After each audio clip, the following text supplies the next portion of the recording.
We kissed, and it was pretty electric. I mean, the kisses didn't lie that time. So she rubs my shoulder and says, she looks down at her phone and says, and types something in real quick and says, check your phone. Gets in her car, drives off. I look down, it's this woman's address.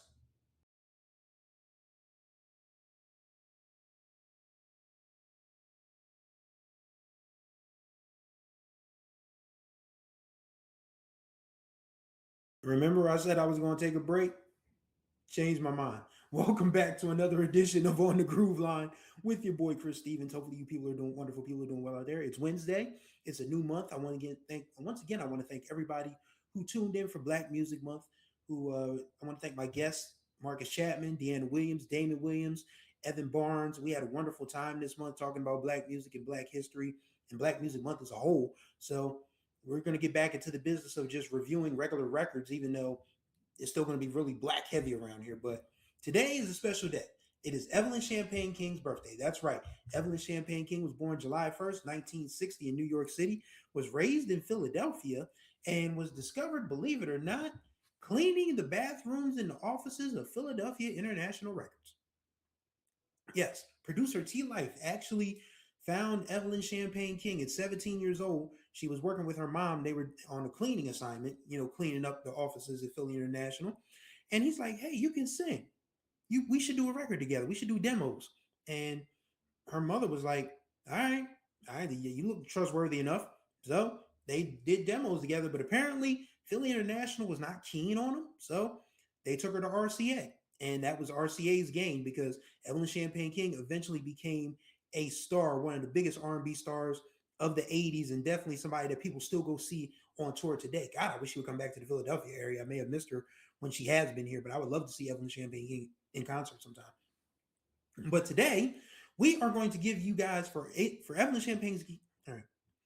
So for Evelyn Champagne King's birthday, we're going to give you guys eight. That's right, eight Evelyn Champagne King songs that we think you should know.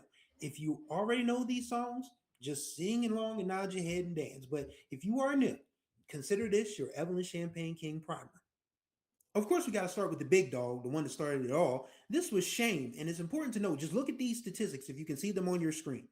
Shame was released as a single on September 20th, 1977. It didn't enter the Billboard Top 100 until the summer of 1978, well, the spring, technically, and it entered in at number 87, and it peaked at number 9 on the Hot 100 charts in September of 78, and it was a number 7 R&B peak on July 1st, 1978, which was Evelyn Champagne King's birthday, her 18th birthday. So it's funny to think that a record took that long to percolate because nowadays people need to see your records or hear your records everywhere within the first couple of weeks. We're talking about at least 6 months before this record actually got legs. It got legs on the dance charts first. It's important to note that the dance charts were kinder to Shame out the box, especially in the first half of 78. But it just continued to pop. It just continued to pop. There was a remix version. It ended up becoming the standard 12-inch, and it just grew legs. And by the end of 78, it was one of the top records in the country. Forget R&B, it was one of the top pop records in the country. For an 18-year-old girl who was a year earlier cleaning up offices and record labels, she was now one of R&B's biggest stars, and it would only get better from there. The follow-up to Shame, to be honest, is kind of risky for a 18-year-old girl to be singing. Obviously recorded this at 17, and it's called I Don't Know If It's Right. It was released as Shame's follow-up in the late half of 78. It reached number 23 on the Hot 100 and number 7 on the R&B charts in the first half of 79. So the way the song goes, I mean, the chorus is pretty standard.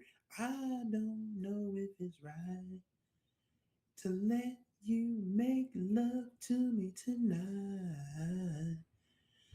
I don't know if I should give my love to you when you're up to no good. Like, for somebody that age to be singing that, it's almost kind of like a natural progression to Betty Wright's. Was like a prequel almost to Betty Wright's "Tonight Is the Night" because Betty Wright and her, the song, the person she wrote the song about, they actually apparently, yeah. But yeah, I mean, it's always interesting to note how a lot of these young ingenues and starlets, they get some of the riskiest material. And I'd be really kind of freaking out if I were her parents. If I'm Evelyn Champagne King's parents at 17, 18 years old, singing a song talking about I don't know if it's right to let you make love to me tonight. I mean, granted, kids were teenagers were exploring early from the time sex was invented. I guess I don't know, but sometimes it's just some things in listening to the music. It's like, okay, this is a nice song, but I think she's probably too young for this record. That would have been my take if I was a critic in '78. But then again, I was born in 1981, so this really don't apply to me. But a lot of other people probably felt the same way. They just couldn't verbalize it at the time. But yeah, that song was her second single out of the box that hit the top 10 on the R&B charts, and was top 40 pop. So it's clear that Evelyn Champagne King had a really big base to you know draw from. And she had a little bit of a lull as far as hit singles go for a couple years. She put out some two really good albums in '79 and '80, but the comeback was I'm in Love, which hit the top of the Billboard R&B charts on August 15, 1981 for 1 week only. And we are a Kashif Stan account. So we celebrate this as Kashif's first big hit 45 summers later. And it's always funny because when Kashif did his Unsung episode, you know how on Unsung they had those little in between parts during the commercials where it was just like these small little clips of the artists or the bands or the singers and songwriters talking about stuff. He was talking about how I'm in Love was his firstborn. He kept playing this one part on his piano, and one of his neighbors was like, "Shut up, you've been playing that same riff over and over." And then another neighbor yelled back to the other neighbor, "Shut the hell up, the brother is creating. What the hell is wrong with you?" That is one of my favorite unsung little tidbits that Kashif was nice enough to share with us before he passed in 2016. Has it really been 10 years almost? Damn. But yeah, Kashif is one of them ones when we talk about people who reshaped R&B in the early '80s, and this song "I'm in Love" is one of the prime examples of that. Boom, da-da-da-dum, da-da-dum-dum-dum-dum, bow-now, bow-now, I've been thinking about you. Like hearing that on the dance floor or in the skating rink for the first time had to be an absolute blast. Or hearing it over and over again because it was one of the most popular songs in 1981. Make no mistake about it. But just having to hearing that for the first time, I woke up late last night. Like, and she delivers. Evelyn Champagne King has a unique voice that carries a record. Like she never, the beat is never too big for her, which I think is important if you are a singer. You should never be overpowered by the music you are singing over. There are some artists, old, new, future, that sometimes the beat be too big for them. I've never heard Evelyn Champagne King be outdone by any track she's been on. And that's not to say that she hasn't had some bangers, but she rises to the occasion with those bangers. She just does. And I'm in Love was the one that got her back into the upper echelons of R&B, and this also went top 40 as well. It made top 40 on the Hot 100 chart. So after a brief little lull in '79 and '80, Kashif got her back on the charts with I'm in Love. And I want to talk about the B side of I'm in Love, the other side of Love, which is very interesting, to have that sort of synergy on your lead single, and then you flipped it to the B side, and I'm in Love, and it's like, you show me the other side of love. This was written and produced by Willie Lester and Rodney Brown, who worked on a lot of R&B records in those late '70s, early '80s days. And this song, it's not a slow jam per se, but it's very mid to slower tempo, and it's pretty much a continuation of I'm in Love. And she says in the first verse, "I didn't want to face another tragedy." Like, she was so worried about falling in love again because she had been heartbroken before that. She like, "Man, I don't want to do this no more." But you showed me the other side of love. You showed me the real side of love. And it's one of those records that is a deep cut from Evelyn Champagne King. Like, if you are an artist, if you're a fan of an artist, you know at least a few of your favorites deep cuts. And Other Side of Love is one of my favorites from Evelyn Champagne King because it's early '80s R&B that doesn't feel like it's been overpowered by synthesizers and things. Like, people still played live instruments in 1981, and that just sort of makes it worthwhile listening to on the merit of that alone. But the lyrics are great. Her vocal performance, once again, is top notch. The background vocals are pretty good as well. I think that's her doing her own backgrounds too. So, Other Side of Love, the B side of I'm in Love, which means it really is the other side of love. So if you had to make me pick between I'm in Love and Love Come Down, it feels like Love Come Down was the bigger hit because it literally was inescapable during the summer of 1982. You can say the same for I'm in Love, but this song fared better on every single chart imaginable.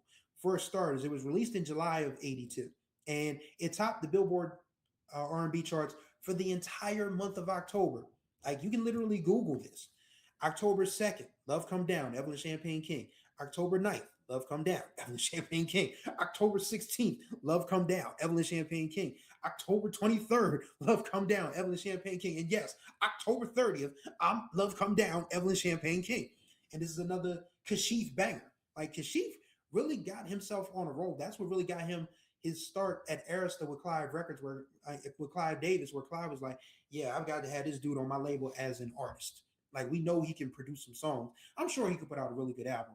And yeah, we are well overdue for a Kashif deep dive. We'll probably do that at some point in the future, especially since this will be the 70th anniversary of his birth coming up this later on this year. So we'll get there. But yeah, Love Come Down, like Love Come Down all the way down. Like it's just those parts are just so singable.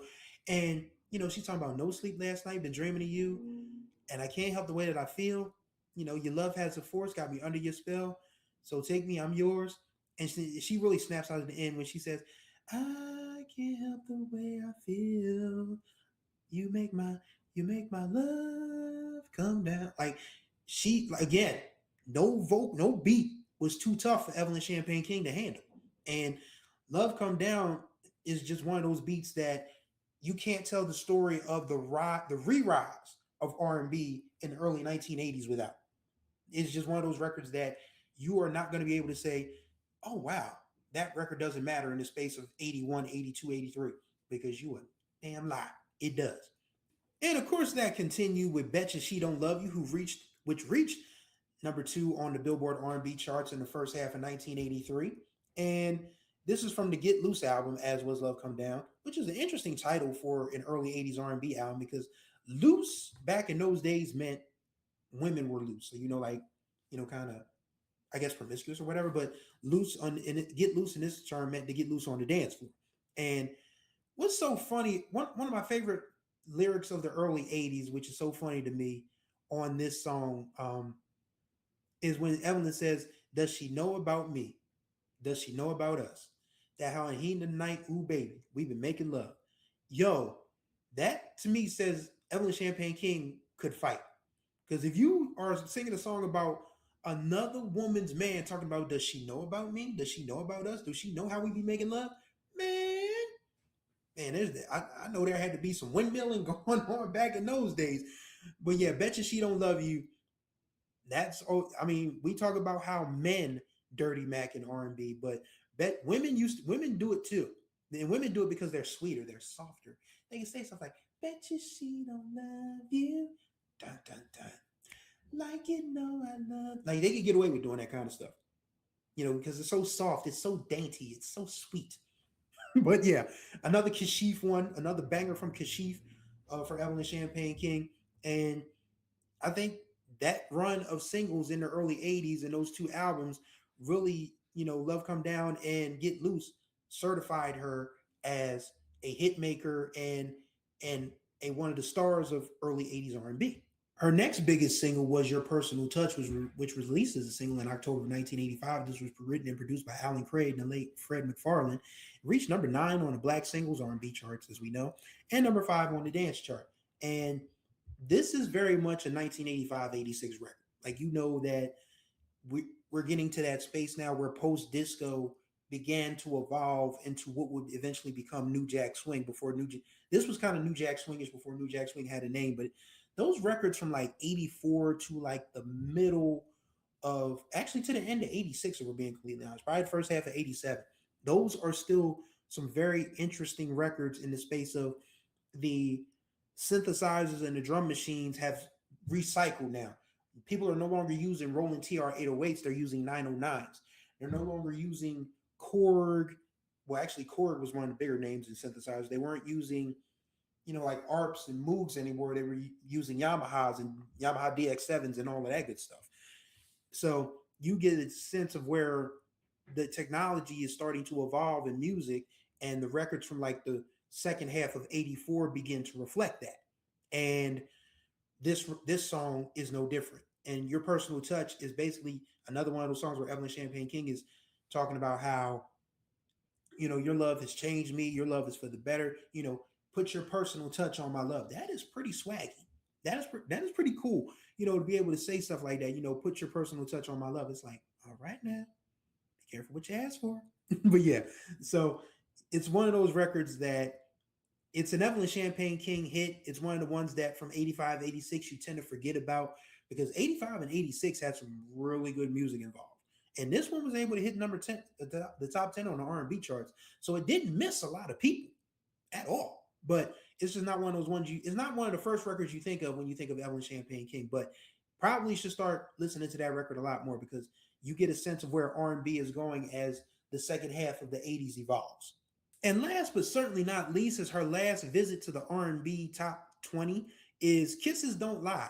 And this was produced by Philly soul veteran Ron Have Mercy Kersey and co-written by Alexandra Brown. It hit number 17 on the Billboard R&B charts in the first half of 1989. And it it's so funny to listen to this record when you think about when Evelyn Champagne King first charted in 78 and how the music changed within the span of 10 years. We're talking a de-emphasis on live strings, live horns, not as many live drums, not as many guitars and bass. And you get to 88 and you get, these computerized records, but they still sound fresh. They still sound clean. They still sound pure. And Kisses Don't Lie is another one of those songs that is a perfect summer song for summer nights. Like if you have somebody to chill with, or you just going on a drive, if you running errands to the grocery store, or you leaving a party, or you just want to go for a ride on a hot summer night, and you have a convertible or a roof or a sunroof, or for you OGs that have a Polaris slingshots, this is a perfect song for that. I want a Polaris slingshot myself. I don't even think I'm Polaris slingshot age, but I want a Polaris slingshot. If you don't know what that is, Google it. You'll be glad you did. So, Kisses Don't Lie. I have a personal story to share with you. So, I said I was going, start talking about some personal stuff on this channel, but keep it, PG. So, about 3 or 4 years ago, almost 4 years ago, I had lost well over 100 pounds, and I was still in really good shape then. I'm not that far from where I was back then, but I'm getting back there now. But in 2022, I got back on Tinder. Now, for you OGs out there, that's how we date now. We are averse to going to clubs. We're averse to going to bars. We don't go to, cooking classes anymore like y'all did. We pick these up. We use our phones to get on social media and dating apps like Tinder and Facebook dating and Bumble and Hinge and all of that good stuff. This is how we date now. So this woman started a conversation with me on a Sunday, and I had just moved into my new house, which is I've been here 4 years now. What is time? So I moved in here. The couch that's behind me, I was putting together, and me and this woman had a really good conversation. She was like, "So do you want to meet for coffee?" I said, "Yeah, we can meet for coffee." It was Sunday.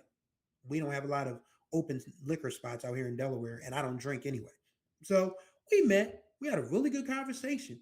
And out of the blue, this woman says, "I really want to kiss you right now." I said, "Oh, okay." So we left the little coffee spot. We walked over to her car. And this is on a Sunday, mind you. I mean, there's not a lot of foot traffic, but there are still people in this shopping center getting ready for an Eagles game, because this happened during the fall. And we kissed, and it was pretty electric. I mean, the kisses didn't lie that time. So she rubs my shoulder and says, she looks down at her phone and says, and types something in real quick and says, "Check your phone." Gets in her car, drives off. I look down, it's this woman's address.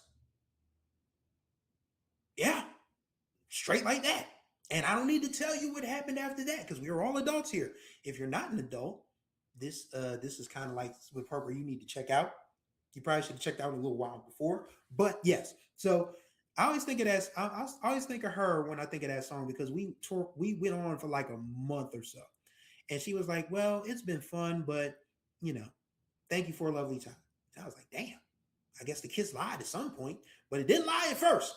So I always think, whenever I hear that song, I just kind of think back on that time period, like, wow, that was really she. She macked me. She macked me. But yes, that's why music is important because you get to hold on to memories and different things like that. And Kisses Don't Lie just reminds me of that particular time in my life, how interesting it was, to be on a dating app, trying to find my way and having success that randomly and that instantaneously. But yes, just you can't tell the story. I'm not gonna say you can't tell the story.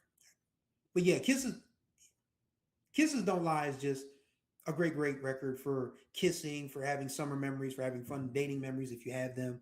So yeah, that's pretty much it, man. So those are the 8 Evelyn Champagne King songs we think you should know. If there are any that I missed, you OGs out there, feel free to drop them in the comments. If you have heard these songs before, let me know which ones are your favorites. Or if you're new to Evelyn Champagne King, go listen to these and let me know what you think. And that's going to do it for this ride on the Groove Line. Greatly appreciate you, wonderful people, for tuning in as always. Contact information will be in the description below. Don't forget to subscribe, tap that notification bell to be notified of all new videos that drop on this channel. And don't forget to like and comment on these videos because, as you know by now, your boy talks back in the comments. So thank you guys for riding with me on the Groove Line. And until next time, I'm really done. I'm really done this week. I'm going to take a break. We'll be back on Monday, July. What is Monday? July 6th. So yeah, this is my break. I'm going to take the 4th off to relax because it's hot as hell anyway. There ain't too much to do. And then we'll be back with our regularly scheduled programming. And I may have an announcement for you guys on Monday. So thank you guys for riding with me on the Groove Line. And until the next time we ride, y'all enjoy this holiday weekend. And may you find the groove, or may the groove find you.